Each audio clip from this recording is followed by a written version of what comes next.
A few minutes later, Luca and Lydia are back on the bus, their life savings and cash stuffed into 3 envelopes at the bottom of Abuela's overnight bag. 3 buses and more than an hour later, they get out at the Walmart in Diamante.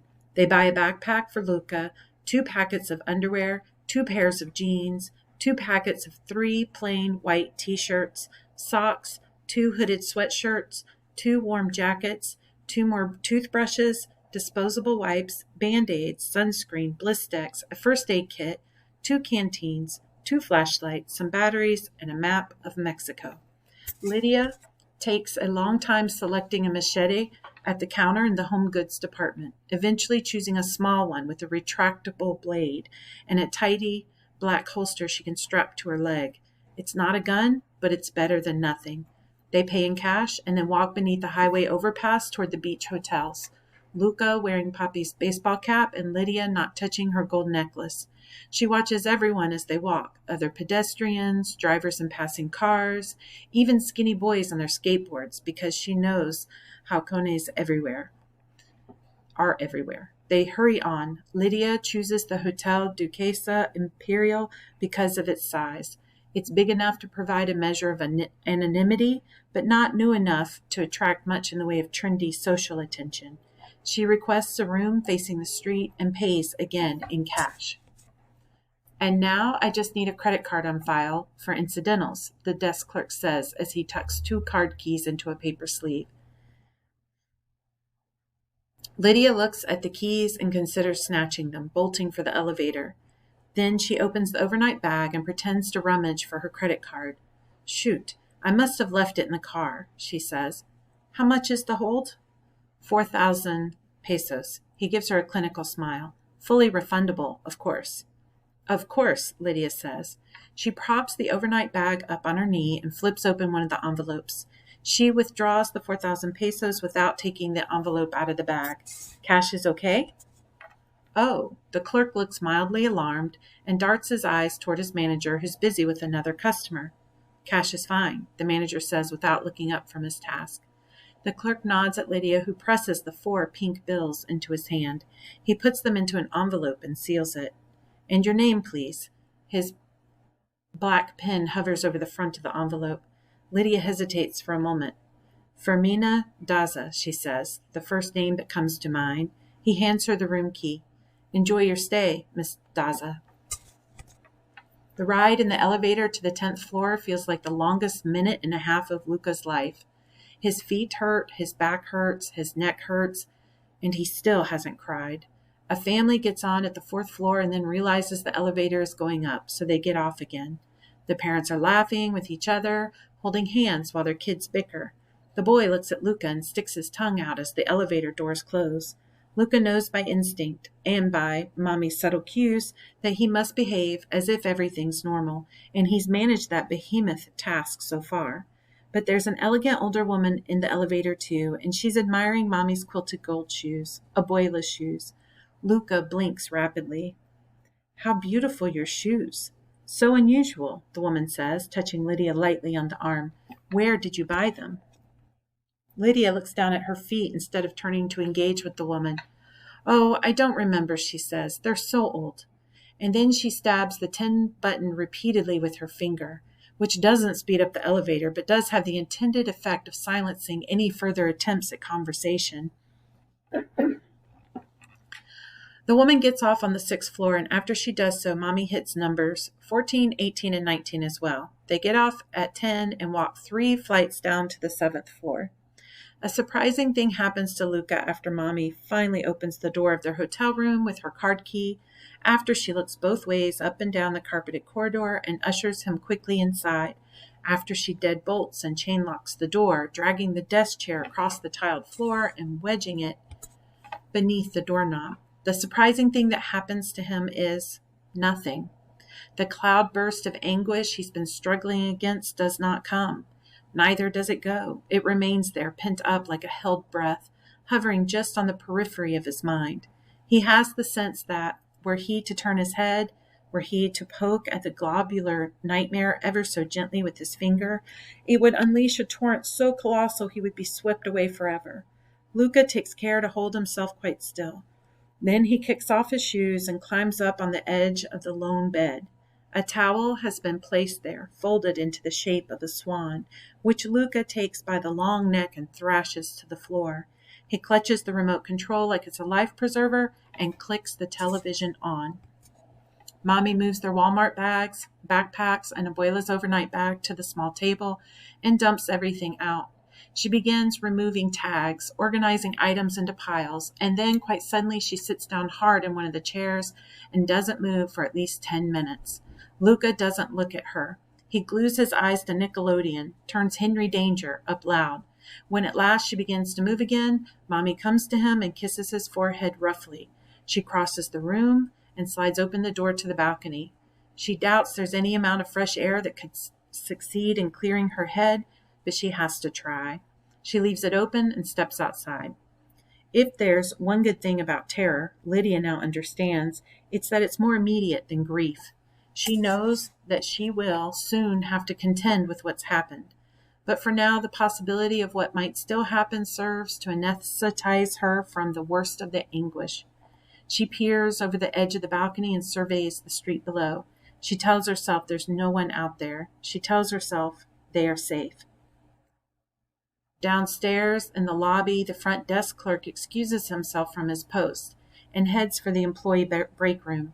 In the second stall of the bathroom, he removes the burner phone from his interior suit jacket pocket and sends the following text. 2 special guests just checked in to the Hotel Duquesa Imperial. Chapter 4. On the occasion of their first encounter, Javier Crespo Fuentes arrived alone at Lydia's shop on a Tuesday morning, just as she was setting her chalkboard on the sidewalk outside. That week, she'd selected 10 books from faraway places to promote with a hand-chalk sign that read, "Books, cheaper than airline tickets." She was holding the door open with one leg as she lifted the sign through, and then he appeared, approaching quickly to help with the door. The bell above them jangled like a pronouncement. "Thank you," Lydia said. He nodded. "But far more dangerous." She frowned and propped open the easel. "I'm sorry?" "The sign," he gestured, and she stood back to assess her lettering. "Books are cheaper than traveling, but they're also more dangerous." Lydia smiled. "Well, I suppose that depends on where you travel." They went inside, and she left him to his own counsel while he browsed the stacks. But when at last he approached the counter and set his books beside the register, she was startled by his selections. Lydia had owned this store for almost 10 years, and she'd stocked it with both books she loved and books she wasn't crazy about but knew would sell.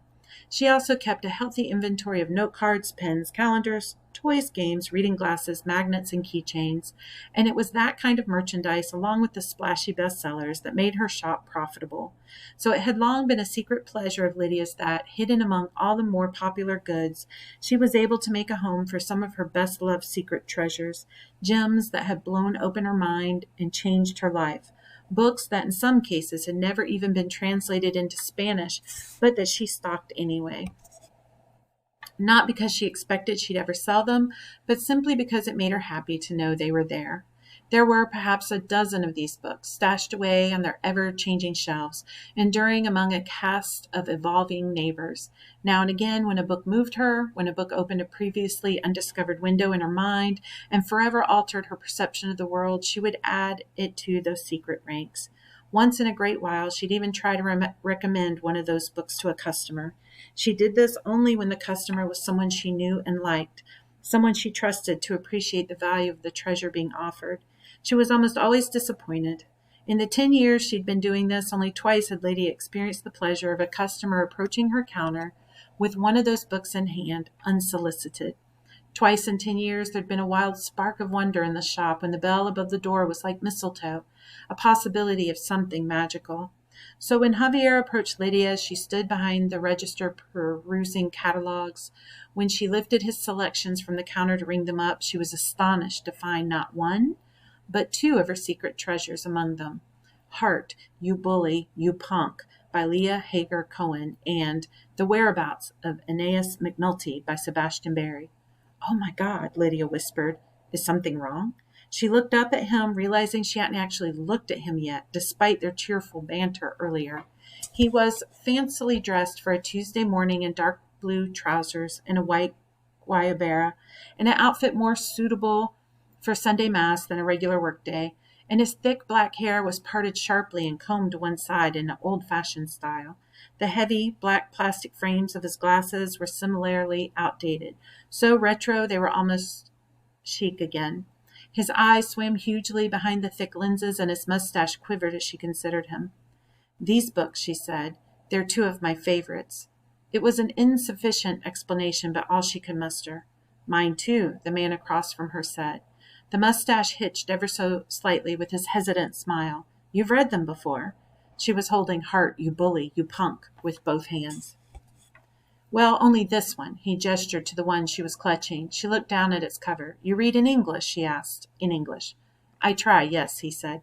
"My English isn't fluent, but it's close. And the story is so delicate.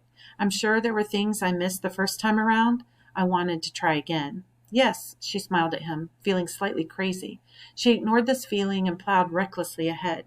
"When you're finished, you could come back. We could discuss it."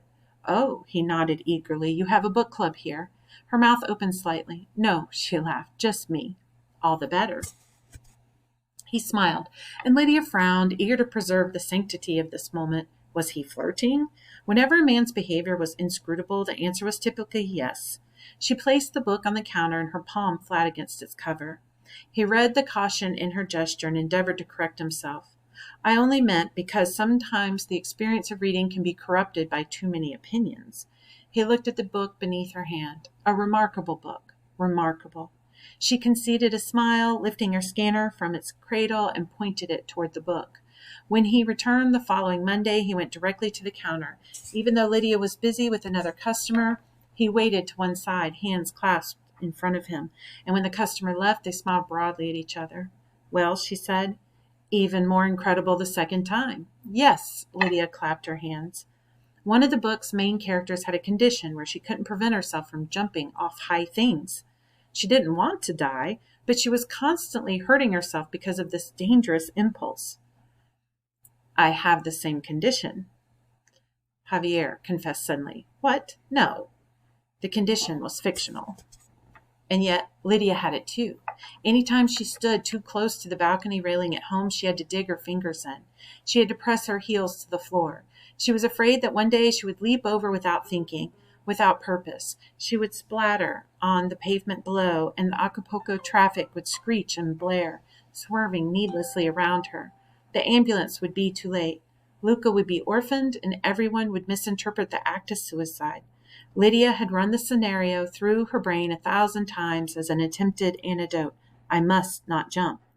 "I thought I was the only one in the world," Javier confessed. "I thought it was a crazy fabrication of my mind. And there it was in the book."